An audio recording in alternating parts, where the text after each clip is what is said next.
Been a good week, I guess, for some, bad week for others. I kind of want to do like a recap of pretty much what has happened since our risk off call on October 13th. Pretty much this is the way I see it. The way that everything has played out. Our growth index started deteriorating in September, and I think the market was going to sell off regardless of the Trump China tariff issue that came up. But I think what that pretty much just accelerated the risk off. And due to that, a lot of people got caught off sides and it caused a short squeeze. I think that that whole move that happened afterwards wasn't growth related. That was purely speculation and short squeeze related. Meanwhile, growth that entire time just continued. All right, and we're live to depreciate. And so and then pretty much now we're seeing the market actually start to catch up with reality with our growth index that is just deteriorating. And there's still muddy water. Don't get me wrong, it's definitely muddy because we aren't getting data. We're not getting government data. And it turns out we're actually just straight up not going to get October jobs data. So that is definitely muddying the waters. And I think the market is very disconnected from reality at the moment just because of that. But the market can only stay disconnected for so long. Like even if we don't get government data, eventually the market's going to pick up on things on its own. And in the last 2 weeks, I think that's kind of what we've been seeing. That's the way I see it. I don't know. What do you think? Do you think that's right, or am I misreading this? No, you're not really misreading it in the fact that the market is ultimately no. Like the market is somewhat in the zone where we've had this snail's pace of expectations due to just a data shortage. But the labor stuff is a bit more dynamic, right? They're able to accumulate state jobless claims and create like a quasi jobless claim index to kind of figure out what the picture looks like. It's not the one that's typically released on the national level, but you can get a close representation of that. So that's one thing. And then you obviously have ADP, right? And ADP earlier this month showed a nice bump in jobs for November, but in the last, I think it's 4 weeks, 3 to 4 weeks, I would say, ADP started coming out, or ADP released, and it has started coming out with another series that measures the prior 4-week average payroll change on a weekly basis, right? So like, for example, I think the last report was this Tuesday that said over the last 4 weeks, they averaged losing 11,000 jobs a week. Now this is not, saying there's the bottom's going to fall out of the economy and it's all over. We're not really doomers like that. But I do think like there's enough of I call it a seesaw of expectations here where like the market isn't completely dark on labor. I will say that obviously, the Fed has to interpret some data and fill the gaps here, given they don't have access to the government data at the moment. They have to, if it's make their own series or if it's interpret what ADP is implying, state-based jobless claims, etc. I do think that is probably like an area for volatility, like you were saying. Absolutely. Like there could be, we could have surprises, right? Like if we take a look here at the economic, let's see, where are we? The economic surprise index, right? Let's look at the United States. We've been just hovering along here pretty much since the shutdown started, believe it or not. The shutdown started right around here, and we haven't done much, just been sideways. And like, there's a difference between like, gyrating and having these shocks up and down, but like the index actually just hasn't moved. Like it hasn't been there hasn't been a real shift in surprise sentiment because there hasn't been data. which makes sense, right? This index shouldn't move a lot if there's not a lot of data being released. And I think that what this basically does is it puts a backlog in place where obviously we're not going to get some of the data, but there is going to be data that does come out. If it's fractional, I think today we found out we're going to get the jobs number for October. We're just not going to get the unemployment rate, right? And in that scenario, we'll see the NFP number, which we know is prone to revisions. And we're not really going to have an accurate updated unemployment rate until the first week of December for this month. I believe they'll collect through November for what I'm seeing, and we'll get the November data in December. But that being said, the market, I think, is set up in a position where we had a lot of good things happening, right? We had tech earnings, a lot of things that should have created good events, I should say. We had the walk back or the China trade deal, tech earnings, the government shutdown is over. All these things that are supposed to be supportive for risk assets. Funny enough, risk assets actually haven't gone anywhere basically since our risk off pivot, which already, as you said earlier, our model pivoted into the close on 10:10, which means we sell the close on 10:13, right? The next following session into the close. But realistically, this 10:10 sell-off is not what triggered our model, and it's not something that should have happened organically, but markets are inorganic, right? Things just happen. If this sell-off didn't happen or wouldn't have happened to this degree, we still would have gotten a risk-off trigger, and we probably would have gotten a higher risk-off pivot than where we did on that Monday. But all that being said, what's important here, and the point I'm trying to make, is risk assets, specifically the NASDAQ, haven't gone anywhere.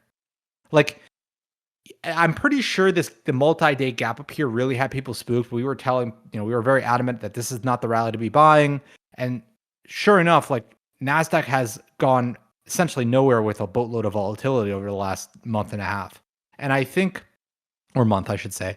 And I think that is probably, a lot of people are just thinking this is chop, but that is a byproduct of no longer being in a risk on regime, right?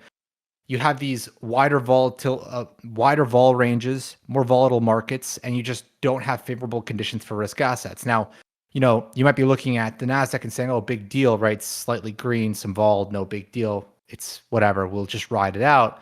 But you can just take a look at something like Bitcoin and things start looking a bit different, right? Where that same pivot, Bitcoin is down, I think, along the lines of 15% roughly, and we trade that with leverage. So that would be a 30% drawdown if you weren't able to get out of your leverage longs.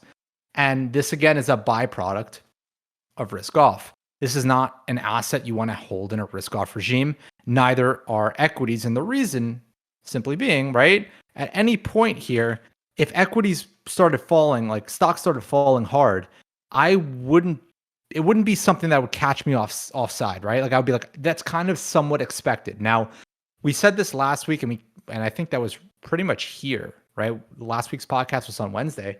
The mid-vamp at the time was like 617. That's the most important level for the Qs, right? And it's still roughly that now, 616, 617. As long as you're below that, watch out below. It's just going to be chop and lower prices. It looked like earlier this week we had a shot with the shutdown news coming through over the weekend that the market would try and squeeze out higher. We reclaimed mid-vamp and we actually just failed to hold it. And that is not a bullish signal. So as long as you're below mid-vamp, it's just going to be chop to lower price action, especially if it's coupled with a regime that's not supportive. So in this example, we're in risk off, right? So the regime is not supportive of higher equity prices. So if equities are below mid-vamp, it's leaning more and more towards unfavorable conditions, right? So that's where we're seeing right now on the QQQ front. Yeah, like the odds are in favor of lower equity prices, lower Bitcoin. Bitcoin's a little tricky though. I think it's like really front running a lot of this risk off. I honestly wouldn't be surprised if when stocks sell off, Bitcoin doesn't actually sell off much further. I think it's made a lot of the move, and stocks have really been kept up due to the AI boom. which Yeah, Bitcoin is really not exposed to at all. That's another interesting factor. So something else that we've been, obviously have spoken about on the podcast and gone over in depth is the AI aspect of, specifically productivity tailwinds, right? If productivity tailwinds were there from AI, which is what has been propping up the economy. And I think a good way to look at this is actually just go to growth here, right? And granted, we don't have the same amount of data or the same accuracy here, given that the data hasn't come out in a while. But this is just for illustrative purposes. Like productivity is really what has held output up, GDP up. It's the productivity contributions. It hasn't been jobs and it hasn't been hours worked. It's been productivity. So with that being said, that means that like the AI aspect, in our opinion, has been a tailwind. And maybe if it's data center construction or if it's new businesses, if it's new services, whatever it may be for AI has been a tailwind. And I think like this was represented very well in the data center, cloud computing, and AI hardware stocks over the last like 6 to 12 months, right? Where they just went vertical. And like I mentioned this last week, I'm going to mention it again. In risk off, it's the regime to be concerned. I'm not calling for the end of an AI bubble, but I'm telling you that if it's going to happen, it's going to happen in a risk off regime. And that's where we are right now. So my ears are perked and I'm looking at the landscape and I'm saying, okay, like, you have companies like OKLO, right? For example, this company is worth $15 billion and they do no revenue. So, you have IonQ, the quantum computing, down 10% on the day. This company can barely squeeze out 50 million a quarter in revenue. It's worth 16 billion, right? Like there's been air that has been taken out of this mania, but at the same time, it's one of these, things you have to just acknowledge that there, like, if there's a problem, it's gonna represent itself in these overinflated sectors in a risk-off environment, right? So that's what we're cautious for, and I think that it's just something that we have to come to accept. Like if these are names that you're buying long term, that's obviously if you have a thesis, you have to take your own approach, but there's obviously some bubbly aspect to what's been going on, and I think if you look at these AI names, I mean, just look at CoreWeave, right? Like, and then you can look at Oracle, right? Like you look at some of these names, they all had great news and they're fading, right?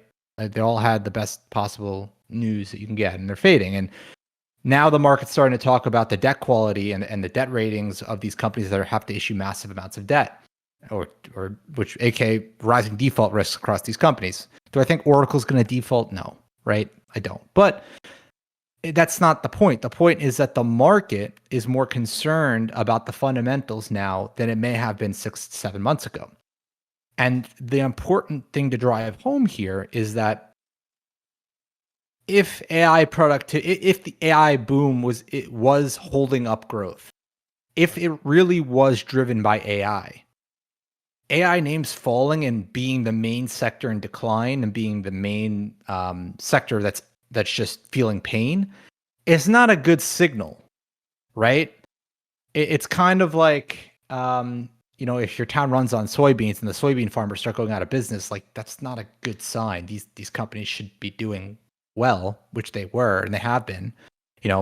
I think the permables will automatically turn around and say, like, what's Oracle up in the last 12 months, right? Like, it's up 15%. Everything's still fine. We're just down a couple months, right, of gains. No big deal. But I look at it a bit differently. I think that, given that the regime has solidified a risk-off environment, we have to be more cautious to things that, in a risk-on regime, I'd shrug this stuff off. I'd say, this is irrelevant. Like, who really gives a shit about CoreWeave, like, going down and pancaking and, Oracle and these companies, right? And obviously, you have a whole other aspect here that's another hidden issue, which has been coming up in the media a lot, and that being the use time of chips, right? Like there's the depreciation curve of these chips that these companies are using, and the main theme or story there has been over the last couple of weeks has been this: if as of right now, the chip cycle is very aggressive, right? Chips are getting outdated a lot at a very fast rate. This allows NVIDIA to sell chips over chips over chips because the last version chips are no longer advantageous to be running for a lot of these, high compute data centers. Now, there's this theme that seems to be somewhat emerging here where people are starting to question, number one, can we extend the lifespan of these chips and therefore, lower the required capex, especially on continued capex for new hardware. And that's obviously not good for a company like NVIDIA, right? NVIDIA wants the shortest life cycle chip possible to be able to continuously sell. Now, obviously, that's not all of NVIDIA's business, but NVIDIA would prefer that to be the case. So I think that if we are in fact going to be in a sustained risk-off environment, that does persist here. I think this is a natural progression of things where like talk starts emerging of having to continue capex, right? Like if you're if you're in the capex spending side where you have to spend massive capex, you're not on the supplier side like NVIDIA. The first thing, if you start to feel pressure, is say like, okay, do we actually need to run these massive capex runs, or can we just utilize what we have, or better utilize what we have? And I think like that's probably a warning sign, but it's not the the straw that broke the camel's back. It's just a warning sign that when things like this happen, when people are concerned about companies like Oracle going out of business or defaulting or restructuring because of massive debt issuances. These are things that I think, same thing has been seen with Meta actually, right? Meta with their capex and debt, companies not being favored right now, and it's all AI related. That's where a lot of the pain has been, and I think that this might be an early signal that we can't ignore, given we're in risk off. And as long as we're in risk off, I'm going to pay attention to these things. And my base case in risk off is just caution. Like we're not shorting these names. We're not expecting we're not Michael Burry us expecting, Palantir to go to $50. Could it happen in a risk off environment? Yeah, but like we're not going to make active bets that Palantir is going to collapse. But I do think like you can't ignore the signals as well when you're seeing the market starting to catch up to what our models have been telling us. It's only to be expected. Yeah, I think like the stage that we're in right now is the not meeting expectation stage. Like the market just got so frothy, expectations got so high that you get to the point where good news becomes bad news because it's not good enough. And that's really the stage that we're in right now, where people are starting to realize, oh shit, actually my expectations were too high and these companies need to be repriced. And even just from that, even just from expectations getting pulled back, I think we could see the NASDAQ touching Momo just based off that. Not even massive growth fears, maybe a little growth fears mixed in with that. But it really doesn't take much for the NASDAQ to pull back to Momo just from these expectations getting pulled back. Yeah, I think it's also important to clarify too on that, right? Like the NASDAQ's in bullish trend still. So what I say this on X and I'll say this here, like we're not necessarily bearish equities. They're not good enough to be long from our perspective. We are bearish Bitcoin. So as long as Bitcoin's in a bearish trend, that's going lower, right? Like as long as Bitcoin stays in bearish trend, this is going to go lower. That's just the lows aren't in basically on Bitcoin. Meanwhile, NASDAQ, you can see a more choppy environment given the trend is intact. I do think that this is relying a bit more on the AI wave, and if that starts really just further accelerating to the downside or decelerating, right, in terms of expectations, I think that there'll be more pain in equities. And Artie, you're right there. Like if this really becomes more of a growth, a much harder hit on growth expectations than what we've already seen, then there's a good chance that stocks can outsell Bitcoin after a certain point, right? Where Bitcoin is already front running a lot of damage and stocks can sell off more aggressively than crypto or specifically Bitcoin. But that doesn't necessarily mean Bitcoin bottoms and then rips while stocks puke. Like there's just the idea that Bitcoin may not implode if stocks get nuked to Momo. If Qs go to Momo, which is 6% from here, maybe Bitcoin doesn't, go down another 25%. Yeah, because it's already imploded. It'll go Yeah, down. yeah. I mean, It'll keep going down with stocks, I'm sure, but yeah, it's not gonna go down heavy. I don't even know how much lower it can go, honestly. Like it's been pretty rough. I think we really need a bad risk off regime for this to go down to like the 80s and 70s. It really depends that on would how bad this risk off is. We don't know. There's really no way to know that. We just got to take it one day at a time and see how things materialize. Yeah, I mean, anyone with price targets, they're lying to you, right? Like, it's Yeah, like impossible to there's no way know. to know. Absolutely no way There's to no way know. to know. And we're transparent that way. Our process is transparent. We don't have price targets. We simply just play momentum for what it is and when it is. And right now, the momentum is not bullish on Bitcoin. The regime is not supportive, so we're sideline Bitcoin. We're not short, but Bitcoin is in a bearish trend and it's below mid vamp. So you kind of have this compounding bearish effect here, where bearish trends tend to lead to lower prices and bullish trends tend to lead to higher prices. So as long as we're in a bearish trend and specifically under mid vamp, like my base case is just going to be continued new lows. That's really it. You'd have to clear mid vamp to the upside to at least start convincing me that the lows could be in. There could be a shot at the lows being in. Until that happens, it's not looking too hot for Bitcoin. Now, another thing, bringing this back to the whole AI theme, right? And specifically, what we're seeing with some of these AI names like the CoreWeaves, the Oracles, the Metas, etc., is I've been watching Copper, and we've spoken about this for multiple podcasts at this point. But Copper, I think the fact Copper's not breaking out and ripping is a good sign for inflation expectations. But the fact it's not breaking down either could be a standing point for the AI enthusiasts, because as long as there's a persistent demand for copper, data center wise, and it's enough to override, supply gluts or slowdowns in other areas of construction, it's a signal that things might be stable, at least at the moment, semi-stable. But I am watching copper because I think if copper starts breaking down, specifically that $5 per pound mark, I think that's kind of what bonds have, in a way, been, the market's been, equities have been sideways, bonds have been sideways, Bitcoin's doing Bitcoin things, but like the market actually isn't too shocked at the moment. And I think like that the reason for that, number one, could be a stagnation in data, but for government data due to the shutdown. And number two, it could just be that there's not really this demand crush that's appearing in material prices. And I think that, like, if, for example, if copper started, if copper went to like 460 a pound or 450 a pound, I think the market would be in a completely different space at the moment, or place at the moment, right? It would be much more conservative in terms of, the multiples would come in. People would be a bit more scared all around the board. Equities would be falling, and bonds would likely be ripping. But because copper's been in this no man's land of choppiness, I mean, yeah, we are still bullish trend. We're above mid vamp and we're above Momo. So copper needs to rip from here. If it doesn't, I think the longer copper stays and flirts with Momo, the higher the odds are that we just end up going pretty much back down to where we were a couple months ago in the summer.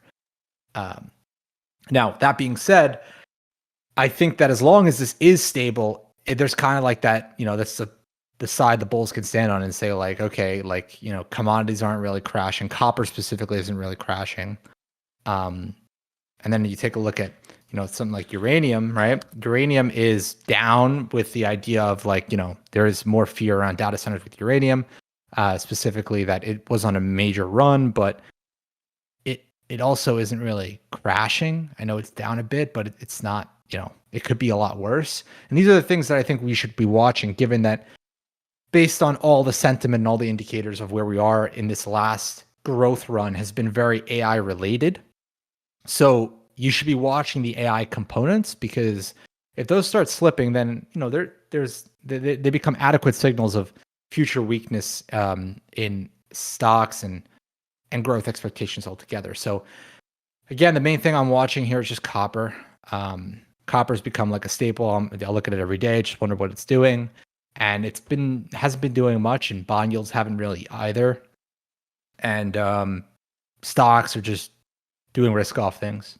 Yeah. I think really like if AI does start to pull back, I could see that really cascading into something bigger just because it is solely holding up GDP at the moment. Almost solely. Like jobs have been declining, but productivity has been rising. And that's we don't know for sure if that's due to AI, but it's pretty likely that a lot of that is due to AI. So if that really cascades from here and that productivity level drops, what's really going to be holding up the market? Jobs are not doing good. Time worked, maybe. If time worked rises, then that could save it, but that's highly unlikely. Like productivity is really what's holding things up at the moment. And if we lose that, things can get bad quick. But I don't know. I don't want to be all doom and gloom, but No, but it's just another the odds, you know, just looking at the odds. that's all we can play is the odds. Another caveat, right, has been commodities, right? Like, look at commodities; they've been somewhat resilient here, and I think like our inflation index has been actually kind of resilient too. But I think our inflation index, and I kind of want to touch on what the inflation. So right now, the inflation index looks like this. For those that don't know, this is what the inflation index looks like. We're up off Momo, completely different outlook than the growth index. And I have a feeling the inflation index is kind of nearing a peak. I think we may roll over on this. And one of the things that I've been looking at, it's on our macro base, has been the 2s and 10s inflation swaps. So if you take a look at this, right, what you'll notice, and what this is the difference between the 10 and the 2, right? So basically, you're taking the 10-year inflation swap less 2-year inflation swap, and you get the spread.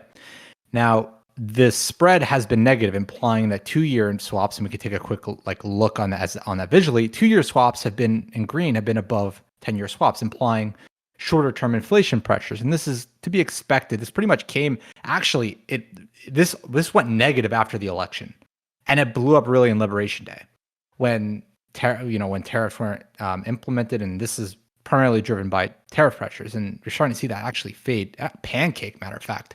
And I think that the bond market likely starts acting more like the bond market should when this converges. I think that this is one of those things, like the reason why TLT hasn't nuked, in my opinion, why TLT looks like this, it went from, or we should take the 30-year, why the 30-year looks like 4.7, we're down 40, 50 basis points off the highs, and we're not ripping, but we're also not really cracking below that 4.5 mark on the 30-year. We're just kind of chugging along here. And my theory on that is like there's a semi-weighted vest on bonds right now, and I think that weighted vest is the idea that like there's still this uncertainty of shorter-term inflation expectations causing policy shenanigans at the Fed, where once this gets below, once this reverts, it is no longer inverted in terms of the spread, right? If we look at the spread, once this gets back above zero, I think the bond market will take more of a serious stance in terms of like reactionary function towards growth fears and whatnot. And I think as long as this is in negative, it's improving, but as long as it's in negative, it's going to be one of those things where it's going to be a little bit of a pain in the ass. Bonds can work. They still can do well. And bonds may very well move in anticipation of this reversion.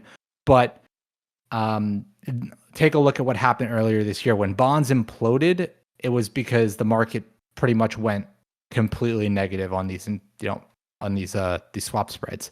And as we climb towards zero, this gets more back to the traditional. We're getting more and more towards a traditional environment where bonds don't have this like weighted downside pressure, and they kind of drift higher a lot easier. They really just start being that hedge that they're supposed to be. And this is a similar thing that we saw happen actually back, if we go back a little bit on this. This is what happened in 2021, 2022 when bonds and stocks and bonds have had that positive correlation.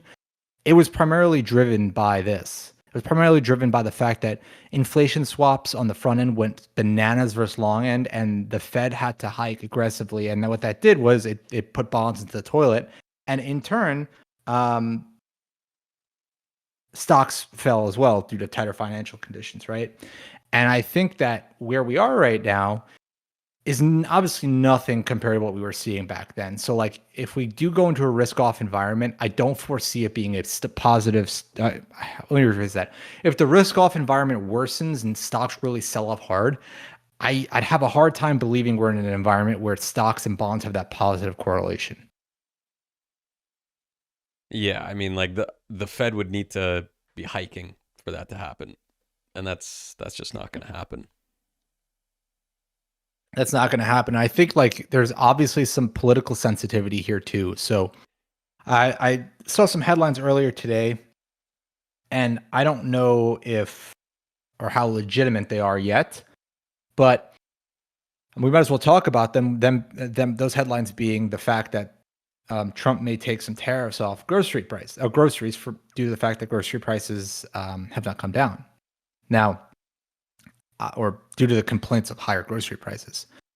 Now, I think that's the idea of this selective tariff deduction, right? Could be a possible tailwind for disinflationary pressures.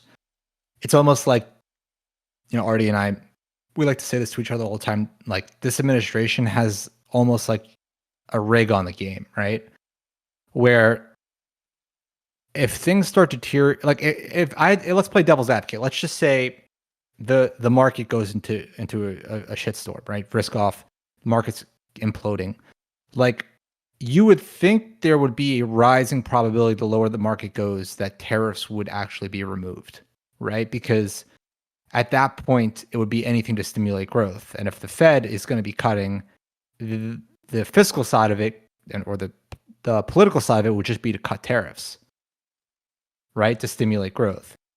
Now, I think that's kind of the dynamic where we have right now, where the market can fall and there can be some adjustments to tariffs, right?